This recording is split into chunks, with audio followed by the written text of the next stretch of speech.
All right. Good morning, folks, and welcome. Today, I am using StreamYard because I do have plans to bring on a guest today. Before we get started, though, I am looking over here at the screen because I'm waiting with a delay for the stream to pop up on YouTube so I can verify. Oh, there it is.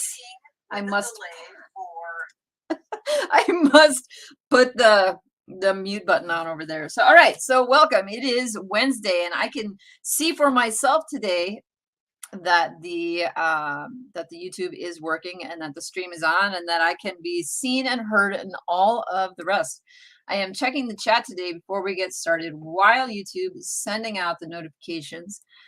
First of all, it's great to see everybody who's in the chat and folks that catch us on the replay. I'm saying hi to Soren, who is the first one here for once. Congratulations, Soren, getting here. And then Sonia, our friend Niche Campus. That's Joe, who will be here on the stream in just a minute.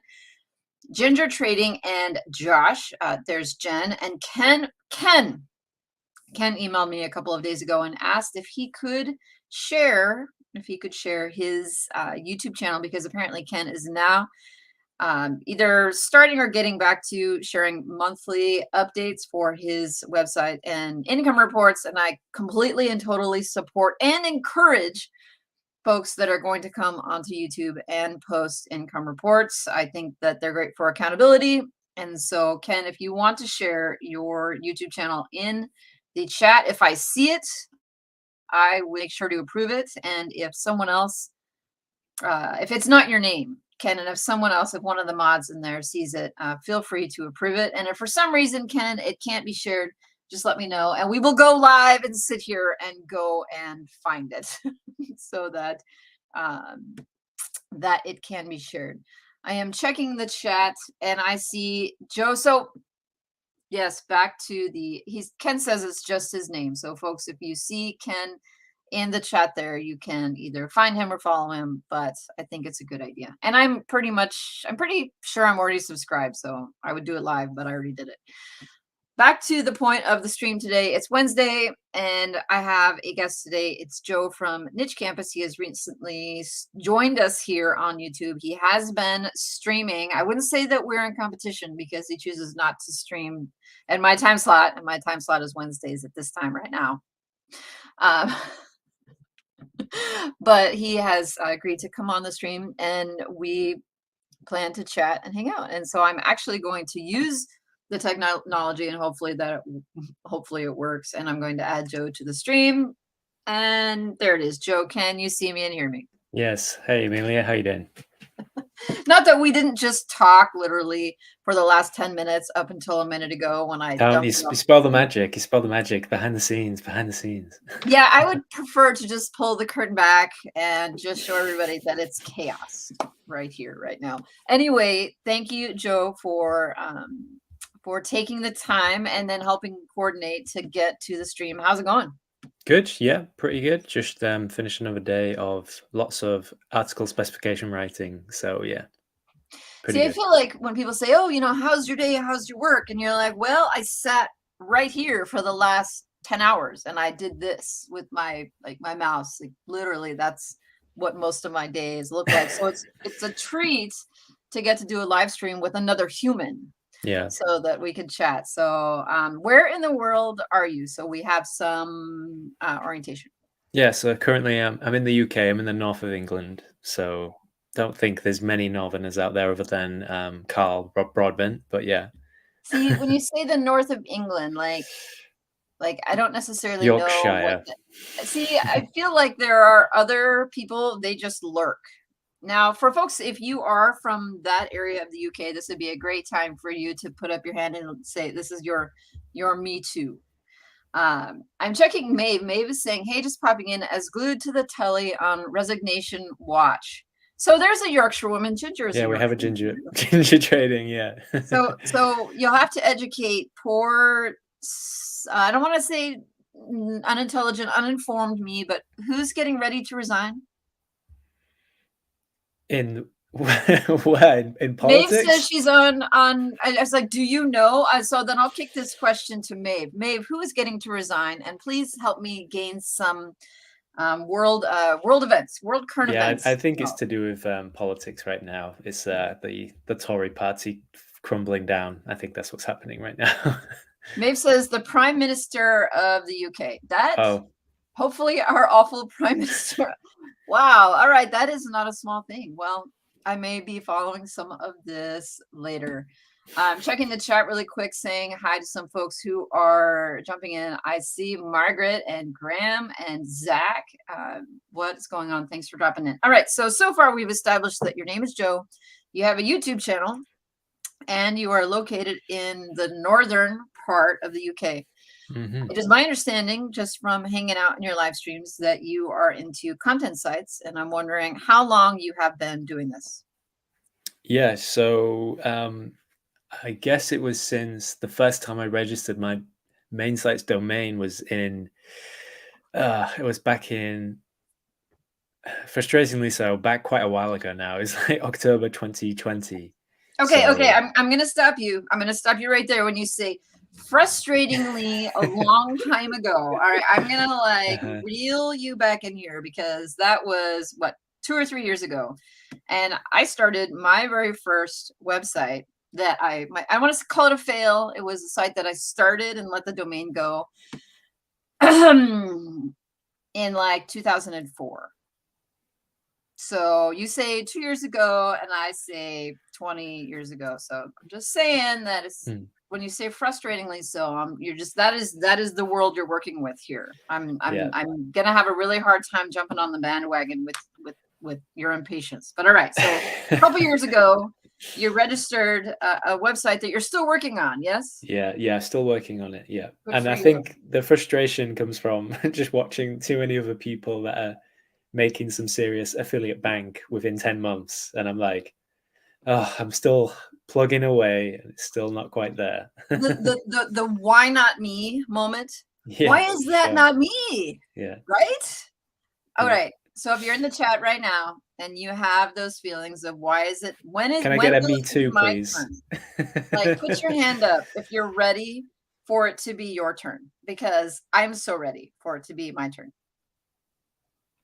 Anyway, so income reports are helpful and interesting, but to a point, because they can help you get motivated, but they can also make you feel frustrated and demotivated. So there's definitely a balance there.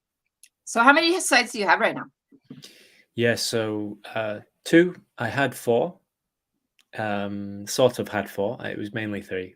But it was 4 technically, and I sold 2 of them, so I just have 2 right now. But I pretty much 99% of that effort is in site number 1. So why did you sell the other 2? Yeah, so last year I created them because I was frustrated with the RPMs I was getting on my main niche site, and I wanted to test and find out what it's like on the greener grass on the other side of the fence, Yeah. So I created a site, and then it sort of became 2 sites, and I pretty much outsourced all of the content, but in a sort of in-housey way where I did the templating and I did the keyword research all myself, but it just helped me offload a lot of the workload, and I didn't do, a ton of perfectionist editing or anything like that, and I just published. And on that one of those sites, or the first one of those kinds I was trying, was on an expired domain, and it kind of took off in a pretty good way. It sort of was ranking really nicely. Every month it was growing, basically, with just 30 posts, and then I had 40, and then 50, and it was continuing to rank. So if anyone had a look at my income reports from just 2-3 months ago, you'll see it, because it's been in my reports for the first 4 months of 2022, I think. So yeah, and then I sold them because I was like, I don't want to focus on them. I've got them. They're doing well. Someone could really take this and go off with it. They're not earning anything yet, really. But luckily I was able to sell them as a starter site at a wholesale cost. So I basically got my money back, what I had already invested into those, and got some extra that I could then use for my main site. So that's what I'm doing with that money now. So kind of a mini success. Well, it's definitely, a mini success in that you didn't lose money, I guess. Is that our Yeah, definition of success right now? Is any time we don't like lose pretty money is like much. a win. Just like throwing money at the wind, with content sites sometimes. That's what it can feel like for a lot of people a lot of the time, I think. Yeah. Well, and I don't want to say unfortunately is not the right word, but that seems like the reality. Mm, If you do follow people on YouTube, what it seems like they do is they just take cash like a money gun and just like shoot it at sites all day long. You feel like that's what needs to happen to make something successful is there's got to be this constant influx of cash. And it's yeah. not necessarily a reality for a lot of people, especially in the beginning. Yeah, and I feel like a lot of the time that kind of really annoys me actually because the things I'm doing right now, I don't like. I want to get this straight to anyone that's watching that is a beginner of any sort of level. Is you shouldn't probably put any money into any of this for at least the first 6 months, maybe even a year, without. This is my opinion, but without investing time yourself to understand what an actual good article looks like, because people can get really disheartened from this sort of world, this whole space. And I think it mainly boils down to I invested some money and nothing happened. But you invested money into something you didn't fully understand. It's like investing into a stock, you don't know how it works and you don't know how the business model is. I totally went there. I mean, that was totally my experience a couple of years ago. You're like, Right. I did the things, I checked the boxes, I bought a domain, I got hosting, I spent money. Where is my money? The money should be Yeah. like I should be rolling in it now, and you're not. And it can be really frustrating. Yeah, exactly. And I don't think people should. I don't want people to get disheartened because of that. Like I'm not disheartened because even though, like I said, I'm frustrated that I'm not where I want to be, but aren't we all? But I especially don't want people to get disheartened or to think that there isn't potential here and there isn't a reason to still go ahead with it just because someone's model didn't work for you or might not work for you. And one of the safest models I can think of is start a blog, don't worry about design, and just write content and do that for 6 months and then see where you're at. And then see if it's worth like really working on it hard and like considering as a part-time income and things like that. Yeah, but people have, and I speak from personal experience here. We need to feel like it's successful in some way, right? To continue. So you say, okay, I'm going to put in 6. So the expectation, so people need to go into this expecting to have no wins. Like that's the realistic experience in your first year of blogging, especially when you know nothing, is you should go into it expecting to make no money for the first 6 months or a year and to have no wins whatsoever and even have to start over. But that's not usually the reason people get into this. They don't get into it thinking, all right, I'm going to work hard for 6 months and make donuts. Like, Yeah. they go into it thinking, okay, I'll work hard for 6 months. I'll hit that first hockey stick and then here are the monies. But as you're describing, that experience is more realistic for most folks, but they come in expecting the opposite, either because they are following a course or they're following somebody who did this or explained it that way. And it can be really disheartening is the word, but it can be depressing. It can be demotivating for folks who are in their first year who don't have any sort of other perspective. They're just hanging out and they're doing the work and they're like, what the hey, like what is wrong with me? Right? I mean, that was my experience anyway. Yeah. But there's also different ways of quantifying the success. And in the early days, it's just as simple as, do I manage to get people clicking on my site from the Google search? And when you start doing that and start getting those results, that can be really inspiring. It was for me early on because I was like, holy crap, 1,000 users have landed on my website this month. And then from there, it just grew and grew and grew. And I'm growing still on traffic. And the revenue side, is probably the more delayed effect thing. That it's probably that side that people should not expect to replace their income anytime soon. But it's definitely possible and people have done it. But here's another thing is that this discussion's coming up more in the space of people I talk to is like the element of luck. And that sometimes people are just in the right moment, in the right niche at the right time, where they're on an uptrend. Like, let's say you're looking at Google Trend chart and it's already on a trajectory. You just don't know it yet because you can't predict the future. But they might be in that growth trajectory that has enabled them to grow a site with some sort of level of ease. So, maybe that might not be super high competitiveness or just the general population of volume searching this query, like fidget spinners or something during 2014, whenever that happened. Stuff like that. You don't know what it's going to be like. And some people have come forth and said that sometimes it is just an element of luck, and what I can accomplish done almost exactly the same by someone else might be very different. So you say there's an element of luck, right? So being at the right place at the right time. And then there's what is the quote? It says, luck is what happens when preparation meets opportunity. So people who get frustrated and they say, oh, that guy just got lucky, right? Like he just happened to start a blog that was about fidget spinners 2 seconds before they went. But I'm not one of those people who really thinks all that much about luck, because for one, it implies that I don't have the ability to influence or control things, which I hate. I have a caveat. So I know what you're getting at, and my caveat is I'm a big believer in a phrase, spreading the surface area for luck, which when you apply it to niche sites can be quite easily compared or understood, because spreading your surface area is having many thousands or millions of blog posts. That's a good surface area. And then luck is that impact there where there's raindrops and you don't know where they're going to hit, but you won't know unless you spread your surface area for luck. So that is the element of luck, where you have the ability to impact it or affect it.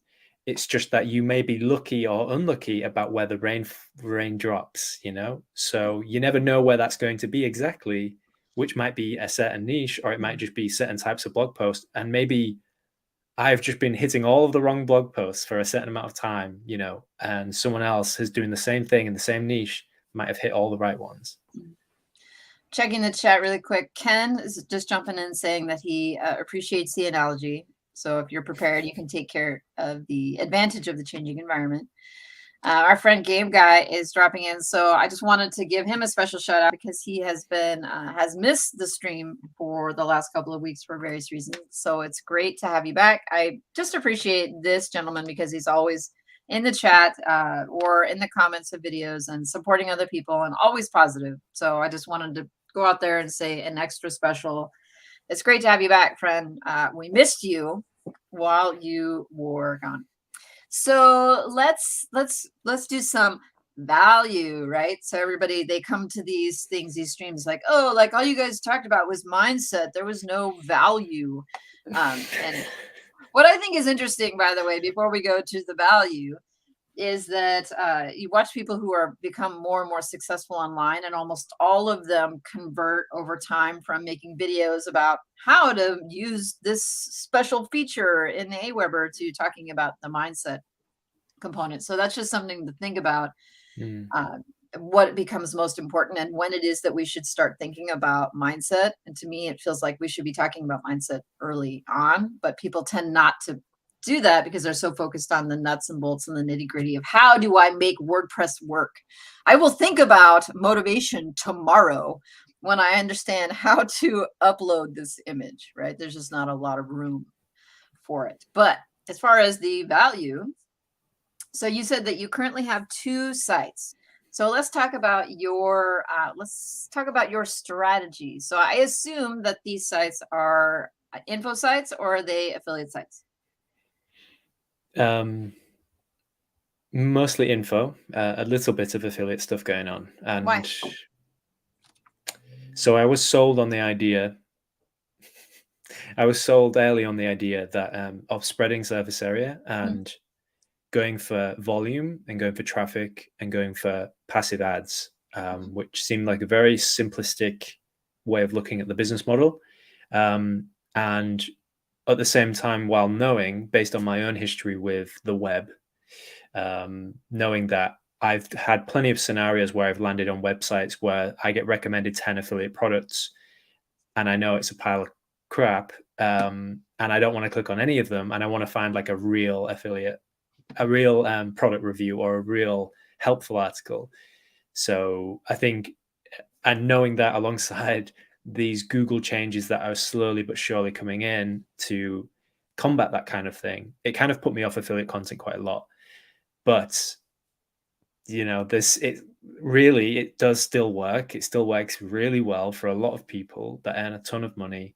And some of my best affiliate things that have happened, like commissions and sales that have come through, have been on stuff that I didn't have physically in my hands. It was just a good commission on a good priced product. Do you ever feel like maybe the opportunity has been missed? Like the gold rush happened and you're like at the back? Sometimes I feel that way, where you see these folks on YouTube, like, I'm making $100,000, and like some of the strategies they're using like wouldn't fly now to start a brand new site from scratch. Like, do you ever have some stress that the gold rush has happened and you're at the back of the pack? Yeah, I do feel that. And it's mainly, I don't know, maybe it's mainly around how I've been convinced that ads are the future. Maybe it's not based in any actual truth, because there is plenty of affiliate marketers out there still making serious bank every single day, and they're still using the strategies they used 4 years ago, 3 years ago, maybe 5 years ago, but just tweaking things. They're still not getting products in their hands and doing like amazing reviews. Then you don't have to be Wirecutter, you don't have to do that. People are still making serious money without any of that, and it's still working. In the long term, I feel like it's inevitable that that authenticity comes through on Google, as it has in social media and other content platforms, but we're not there yet, and I think it's still a slow, long game. So I think there's still opportunity, but you just got to find the ones where it's not super competitive, because I'm not interested in, and this is another reason why going the mass volume more approach and ads, is because of the requirement of backlinks, and authority to beef up certain pages and all of that stuff, which to me seemed like super fishy and kind of scammy. And obviously there's a huge cost related with that, usually, if you're going to do it in a traditional affiliate marketer sense. But again, in saying that, there's new ways, there's new tactics, there's new strategies developing all the time. So I feel like maybe the game's just changing and it's a confusing time. The thing I think about when I get sort of into that mentality or that stress about having missed the gold rush is I imagine, and I do think my perspective is that if I had started 5 years ago, I would probably still be feeling the same way. I would be feeling like I was at the end of the gold rush from a strategy that had just been wrapping up or was just in the process of changing. And I'm guessing, because I cannot foresee the future, that it will continue to feel this way a bit. That as things grow and change, that people who are coming in, they will perceive that people who have been in 4 or 5 years like got in the middle of the gold rush, right? And that they're at the tail end, and it's just this cycle of, depending on when you come in and what is the popular strategy, there's a lot of stuff that people were doing 5 years ago that you can't do now at all, right? And there will be stuff 5 years from now that we will not be able to do at all. People will be looking at us like we are dinosaurs, but Yeah, that's where it is. Because I've seen examples, and oh man, I wish I should write this down, because this is this particular niche site, and it was a guy on one of the major big niche site podcasts. I can't remember which one, but the point I'm getting at is that he had a niche site where he did review products, but he reviewed them so damn well that there was no way anyone could compete with what he could create. He would get the product sent to him or in his hands, and it was the most, like, you wanted to buy from him just because of how good the reviews were. Like, they were on another level. And I feel like that's the kind of thing we're looking at in the future. and that I try to do when I can, when I do have a physical product or something like that, when I can do my own reviews and I'll do a video with it and original images and all that stuff. But the time investment is the intensity of that is quite a lot, and the return is potentially nothing. You just don't know until you put it out there. Again, it's surface area luck thing. So often you fall back to, at least what I do, fall back to, oh, I'll just write an informational content because I can get a couple of those out. I can get one of those out a day if I wanted to myself, and one of them just might land and hit something great. And that's happened for me many, many times where I've just written something and it's become my number one article and it took the place of whatever was there before.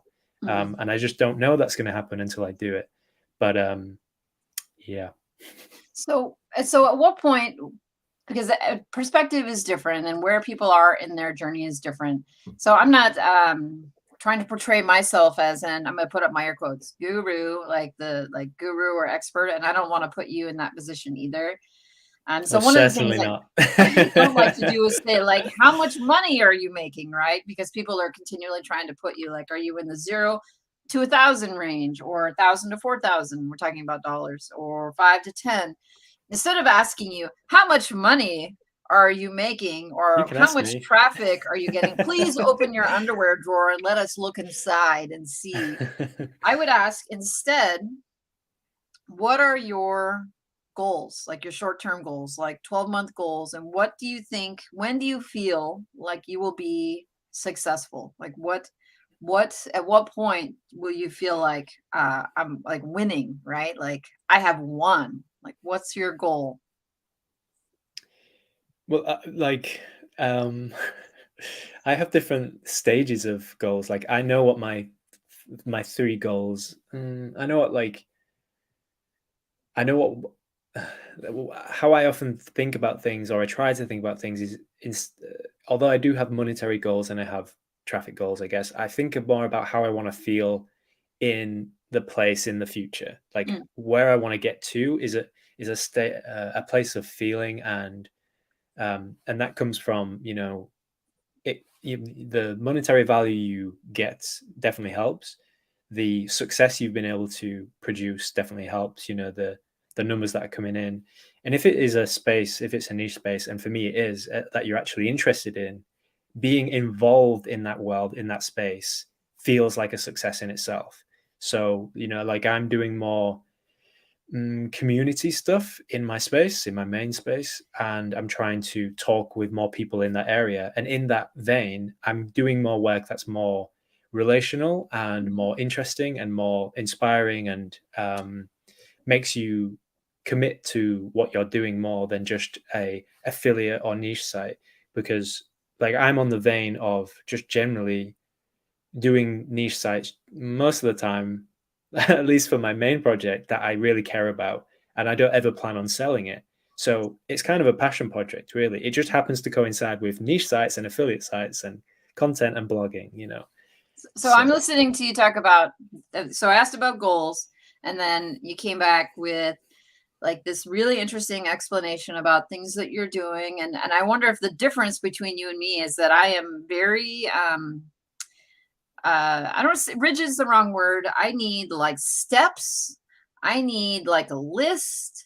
I need boxes to check. I need to know where I'm at and where I am going. And that is like necessary to my success, motivation, like all of the things, right?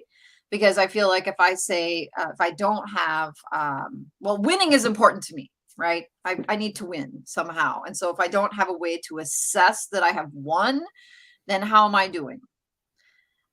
Do you have to do that to get motivated, to get yourself going and to stay on track and to stay focused? Or is it enough to say, all right, I want to feel good about my work. Like I want to make a difference. Those are great things, but they are less quantifiable. Right. Yeah.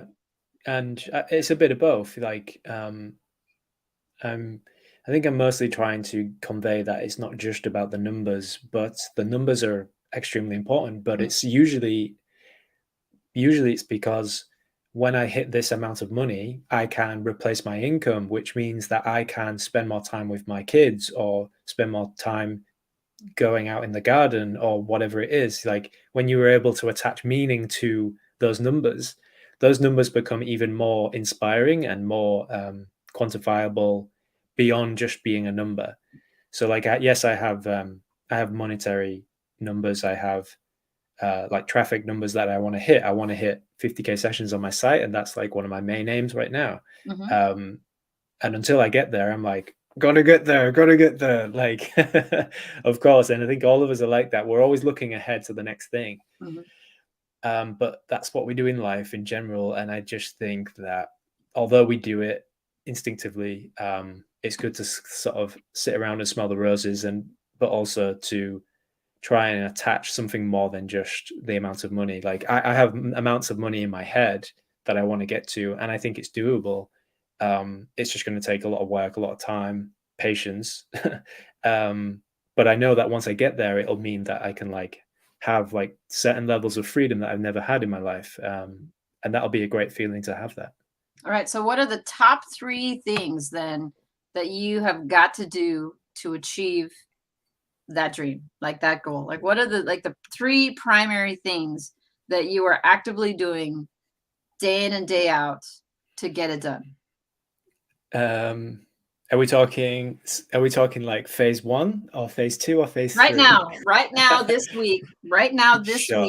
where Okay. you are where you are in life and your business, what are the 3 things that you are doing? So zooming back, like probably the main things that are front of mind are like 50K sessions. That'll give me options to consider moving to Mediavine to change So up my ad networks. that's the goal. What are you doing That's to a get there? goal. What are you doing to And get there? What are you doing yeah, today to get yeah, there? yeah. So I'm mostly working with my writers. So like I said, I had some investment money that I put into hiring a couple of writers and training them up. One in particular who's currently doing a 30-hour week for the first time this week. So I'm getting like a piece every day at the moment. Where did you find them? Onlinejobs.ph. Okay. Yeah. So the the main focus right now is traffic, because revenue out the window, I don't care right now because I'm not earning so much money that Margaret says this is one tough interview, loving it. It just got the corner of my eye. Are Hey, you Margaret. sweating? Is that what's happening? I can't see. Oh my God. No, it's all good. Yeah, so 50K sessions, where was I at? Yeah, I was the gonna say monetary, we were talking about your writer who's working 30 hours a yeah, week, and I was like, where'd you get him? Because just want to know. yeah. So it's all about content output, because spreading surface area for luck, try and get the more traffic. And then once I hit that 50K mark, then I can consider what I'm doing with ad networks, see if I can get some better RPM somewhere else, and then reassess from that point. I'm considering today introducing a little more affiliate content, because there's still content gaps that I can steal the number 1, maybe 2, 3 spots. So maybe it's worthwhile doing. So I'm going to test that out with my writer. But on the whole, it is about content output. I think I've just hit 150 posts by the end of June. So this month I'm looking to be at 180, so get 30 out this month. That's And with the exciting. extra help of the writer, the output is a hell of a lot higher. So yeah, that's my main goal right now. And then I'll worry about revenue potential and income coming from it. But you can't get that without sessions. You can't get like some real tangible income if you haven't got visitors on your site, right? I know some people that do quite well with 10,000 sessions, and they can do quite well with affiliate content, but that doesn't work the same with ads. So, and the majority, 80% of my content is based on informational, providing value, and relying on ads, essentially. So unless I shifted a lot of the content into affiliate-based stuff, which is debatable, there might be good or bad reasons to do that. Right now, the bulk of the site is still a certain way, and informational content output is still what I'm focusing on. So, yeah. How do you feel about putting info content and affiliate content together? Because some people are like, hey, I just want to write separate info articles and I will link them to my affiliate content. Some people will, I personally often will trickle in or put in affiliate content inside my info content. Like I'm answering a question, here it is. And oh, hey, by the way, if this is your problem, you might take a look at this thing. How do you feel about mixing them? Do you feel like it might hurt your opportunities to have somebody click on an ad and make money, which is sometimes the concern, versus what do you think? No, I mean, I do a bit of everything. So I've got like affiliate review type stuff. I've got roundups in a sense. I haven't done a lot of this. I can only tell you I've done some. Sure. And I've had success with it because I've only written it if I know I can be in the top 3 spots. Otherwise, I don't bother with anything. Like anything we're talking about, I don't bother with it if I can't compete with it. So, and the way you know that is by, learning how to research and compare yourself against competitors, etc. But yeah, I've got informational content where perhaps one of the answers is a solution, and a solution could be a product. And I hear a lot more people talking about that, and I've done bits of that. I can't say I've seen like huge successes from it because, there's a difference between buyer intent and what level they're at on that journey. And when they're getting on a this versus that comparison, which I have a few of those, I know they're ready to choose this or that.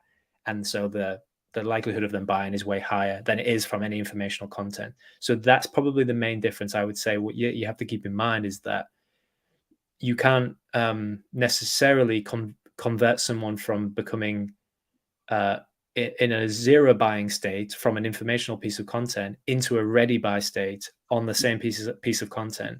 So what I feel like, and what I talk to others about, the best way of doing it is leading them to there. So like a zero state, an inquisitive state, and then a buying state. And you can do that by pieces of content, which relies on internal linking, but also like call to action. So like make them move. And this is all theoretical. I haven't done a lot of this heavily, but it's definitely things I think about a lot, which is how to move someone along the buying process. If you get them at, why is my cat scratching the posts on my bed or something, and then getting them into solutions for that, which could be something different, the why to the solution, the different things. And you can move someone through a website doing that, not just on one page. So I'm going to jump over to the chat because it's kind of interesting. I've been watching it while you were talking, and I may make a mistake here in a minute, but that's all right. Saying hi to Lady D. What's going on? Thanks for coming on. There's Andy. Simplify Gardening. I feel like there's all kinds of people that you're here today. Joe and all kinds of people are dropping in. Become the Happiness. Margaret, so this is the part that was making me laugh. People think I'm being hard on you. Do you feel like I'm being hard on you today? No, I like the tough questions. They're more interesting, genuinely. Yeah, well, what I find, I think what's happened is that I haven't done an interview in a long time. And so it's funny that you're just getting the built up like brunt of that. I see Ken is like, ha, ha, ha, ha, poor Joe.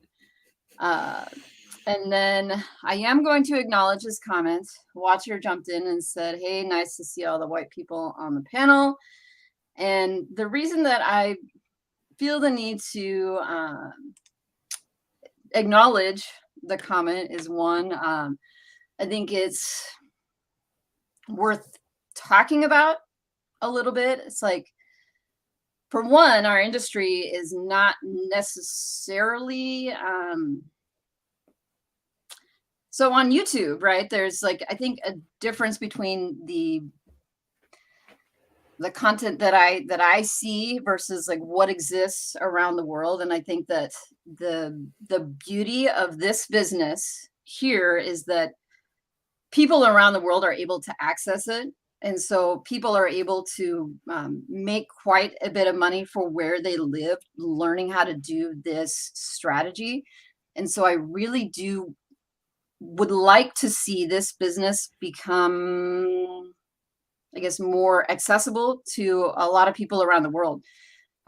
We kind of laugh and be like, oh, hey, feel terrible about a website making $20 a month, right? We would call that I'm putting up my air quotes, a big fail, right? Like, oh my God, like $20 a month, like I can't buy like 3 gallons of milk for that. Like I should just quit.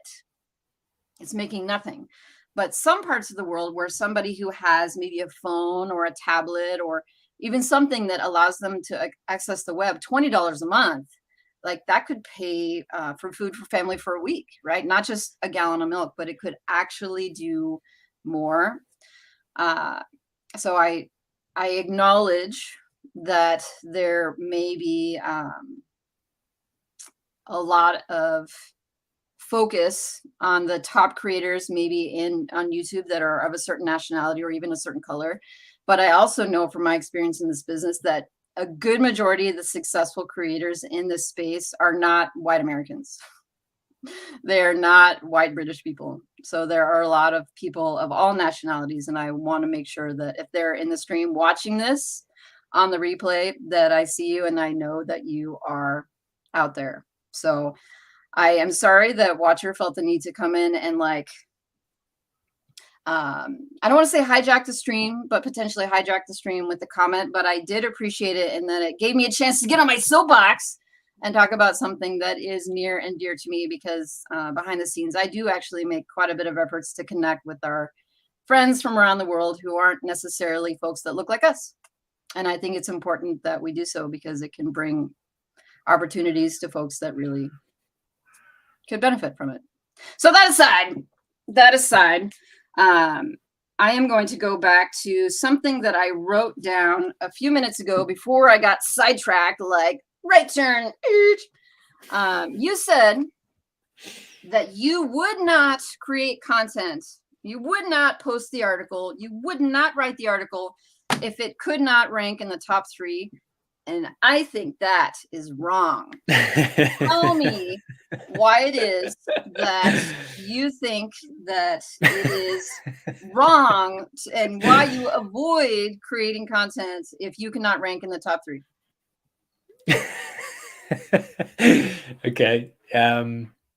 So I know the authority of my site. I mean, there's lots of different ways of quantifying that. There's the tools ways.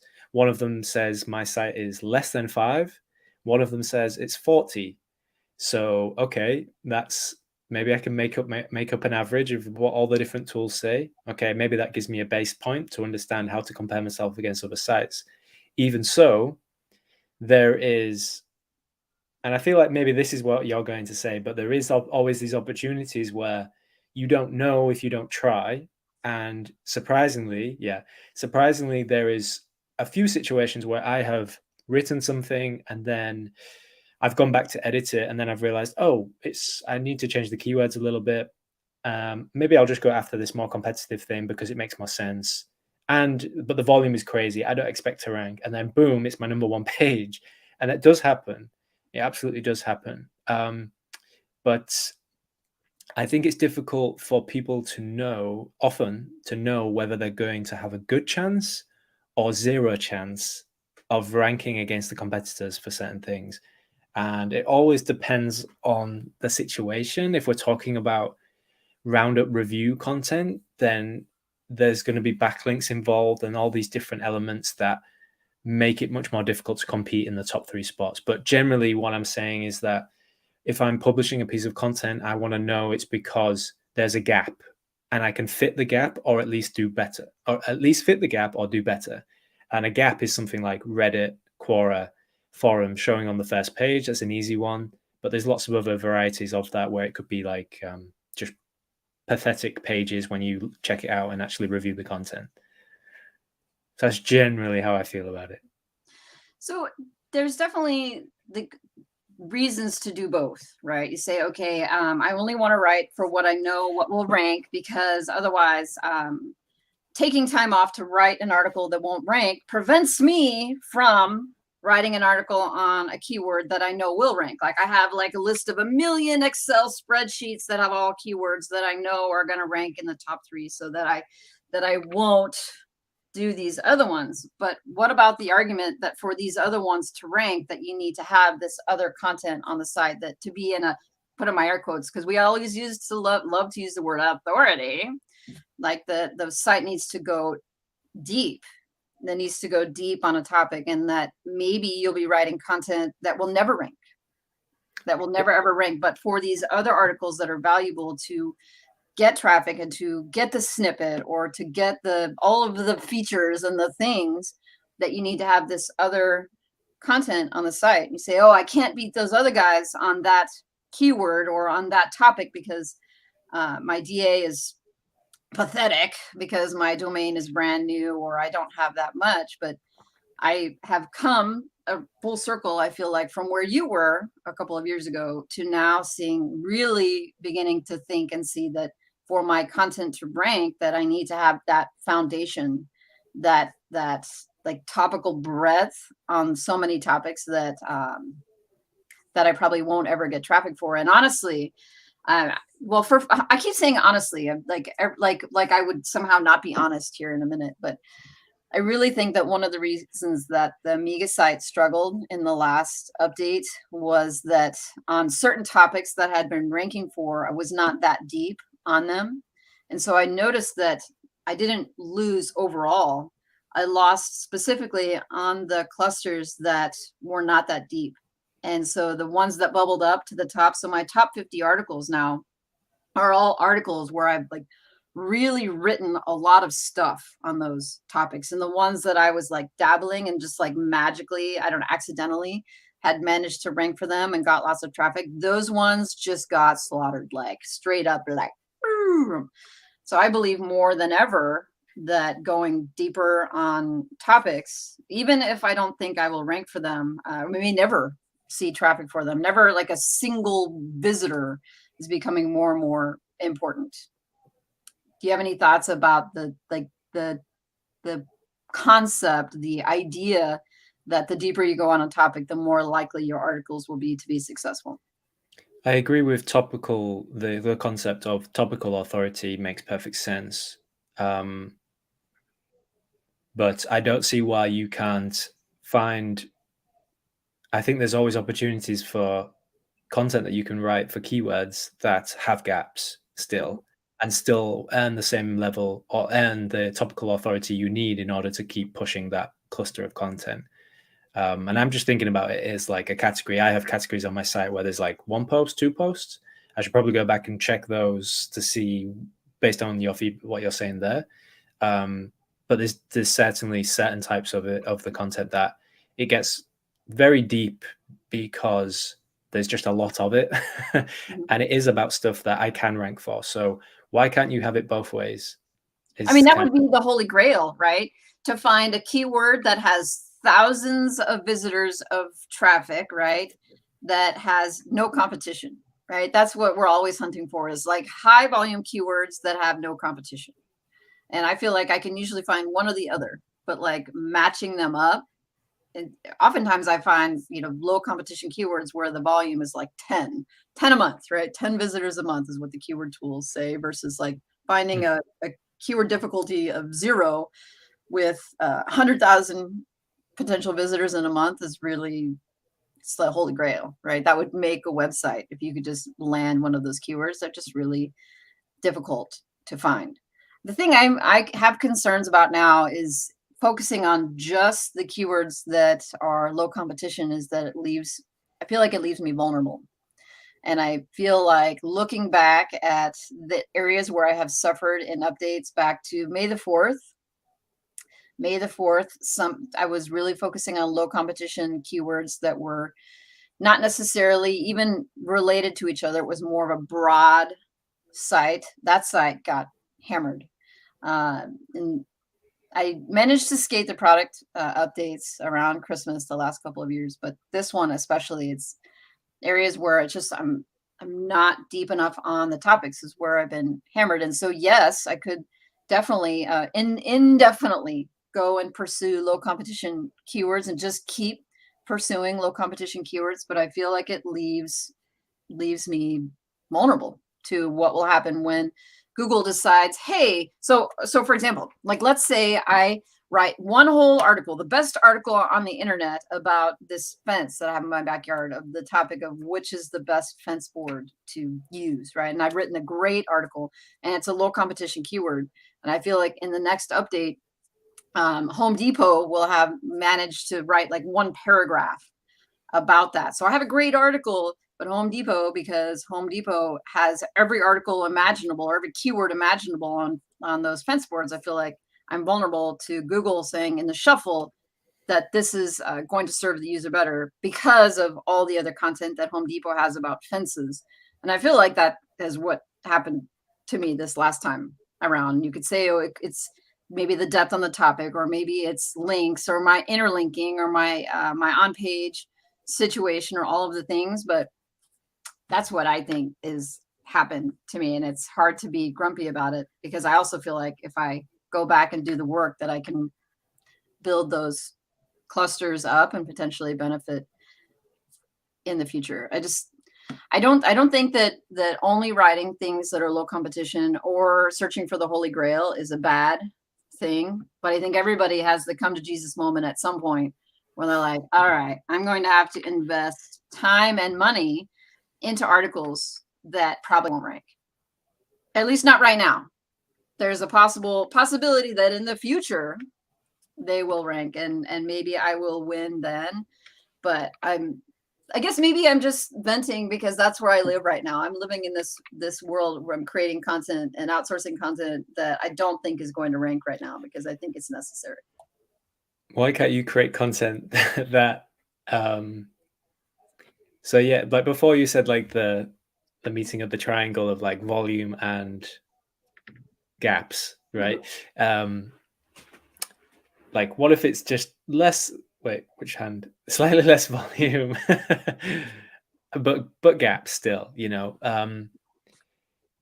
You give and take, right? Like higher volume, higher competition, lower volume, more gaps appear. Like, and when you get to low comp, yeah, 10 and less, it's just a wall of gaps, and you can write whatever you want because it's going to fit in that slot if you know that people are searching it at least once or twice a month. But I feel like there's still, in most niches, probably things get more difficult on the research side, but perhaps there's still gaps for people to enter without having to have a ton of, like you're saying, I'm kind of talking, I guess you're kind of talking about supporting content that is just there to, like, what this is the bit I don't understand, is there to do what? Because if it's not ranking, then no one's clicking on it. Then how does Google even know to treat it as something they need to scan in order to consider as part of the authority of the site? Because if people are landing on it, then Google has no reasons to crawl it even. So, and in that crawling and in that indexing, that's how Google understands what your site is about. So surely, in my mind, I'm thinking, surely then it's better to get people on pages, even if it's on the bottom or in the middle and all the places in between, because that helps Google understand the authoritativeness of your site, because not just there's content, but that there's people arriving to the content. Well, definitely, we don't want to say that just because visitors do not visit the article that it won't be indexed, right? That Google won't be able to find it, because we're pretty sure that Google can find content even if there's no traffic on it, right? Otherwise, news sites would never get traffic, because it's like the chicken before the egg thing, right? Like there's no traffic. How do they get indexed? Like there's definitely, I don't think anybody will say that you have to have traffic to get indexed. Certainly traffic does help, right? So people coming to the site does help, because it gives Google metrics on time on page and just user experience, and could potentially influence where it is that you sit in the SERPs, right? Interlinking can help draw people to it. You don't have to agree with me. I guess I'm watching your face and you're like, I don't know about this. I don't think that traffic is required for Google to crawl your site. No. Lots of traffic can definitely help so many ills, right? Lots of traffic is like the medicine that cures everything. It does. It cures money. It cures just so much. And you say, well, how will Google know what's on the site? I believe that Google crawls it. Now, whether or not people go there is a different story, but Google may or may not. I think I mean it and choose whether or not to index it, right? Just because it's not indexed doesn't mean that Google has not crawled it, right? Sometimes Google crawls it and is like, can't be bothered. That definitely happens, especially when you ask Google to crawl it and it's like, no thanks. No, thank you very much. So I do think that Google knows what is on our site. The question is, how do we know that Google is taking into account these other articles? We don't, right? We don't know for sure. We don't have the formula. I don't have it in my pocket. I don't know for sure. I'm just telling you what I speculate and my concern and my thinking. And this is a difference between me building a site from 0 to 50,000 sessions and then building a site where I'm stuck right now, which is trying to get from 100,000 sessions to 200,000. Right. So I'm not necessarily thinking anymore about the easy wins. I want to take a site to 1 million page views a month. And I'm not going to get there in this lifetime if I'm only targeting 0 search keywords. Like if 10 a month, if I have to write 15,000 articles to get to 1 million page views a month, I'm going to be here forever, like forever, never, never. So I'm starting to think about how can I nail one of these keywords that gets 50,000 searches a month. I feel like that's the path to 1 million page views a month in my lifetime on one site. So I guess that's where my headspace is at. And for me, I'm struggling to find keywords that I can rank for easily, that are low competition, that are that have a lot of traffic. Just I'm not finding that intersection. You say, well, why don't you just look for some that are right here?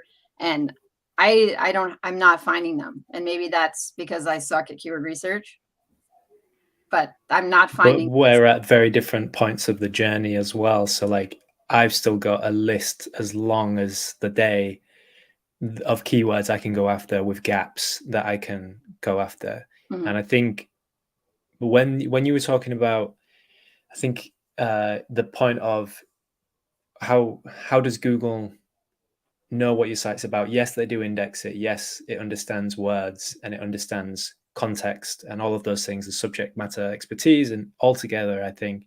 But I do think that the missing piece in the argument is the signals that get sent to Google to attach your site with those subjects.